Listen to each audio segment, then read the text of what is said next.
Steve Merrill back here on Wager Talk TV with a big game breakdown in college hoops for Wednesday night in the SEC. Going to be taking a look here at the Ole Miss and LSU game, and I think there's a money-making opportunity in this matchup tonight on Wednesday. Just a quick reminder, you get my official best bets. I've got 3 strong college basketball best bets for Wednesday night on my page, stevemerrillwagertalk.com, and get there quicker with that shortcut code, WT.buzz/SM. Always like to look at quality home teams in college basketball coming off a loss when they return home. And that's the situation here with LSU. Tough high scoring loss, 93-78 this past Saturday at Auburn, but they were a double-digit dog in that game. Lost by 15 as a 13-point dog, so really no shame in that loss. Keep in mind, though, they were on a 4-game winning streak before that, including an outright win as a double-digit dog at Texas A&M the Saturday before. So LSU still playing pretty good basketball. And I do think that's where the value is in this game tonight on Wednesday at 7 o'clock Eastern. LSU opened as a 1.5-point favorite, but as of early Wednesday afternoon on the Wager Talk live odds screen, we now see they're a 3-point favorite across the board.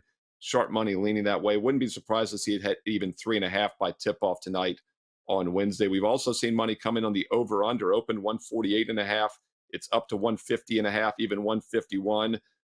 Could be a high-scoring game. I think LSU will do pretty well offensively at home, and they're one of the faster tempo teams in the country, 61st fastest tempo.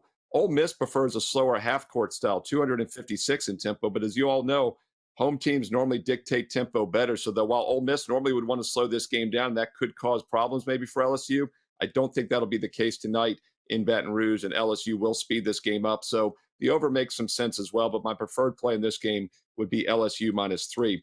One other thing I want to point out about this matchup is there's a luck index on Ken Palm, and it doesn't really come into play from handicapping because all it means is that a team has won or lost more games than they should. Basically, a lot of toss-up games have either gone for them or against them. But it still jumps out at you with 362 Division I basketball teams that Mississippi right now is the luckiest team in the country, the luckiest team out of 362 Division I programs, which means their 15-1 start is a little misleading. It should be a weaker record. And that's another reason why they're a dog tonight. You know, the public will probably be on Ole Miss. They see a 15-1 team catching points. But once again, Ole Miss is not as good as that record indicates. They're due for some regression. And yes, this line is currently only -3, so it's basically a one-possession game. So I do think that luck index is a bit of a handicapping factor tonight. It all adds up to a solid play on LSU -3 at 7 o'clock Eastern in the SEC.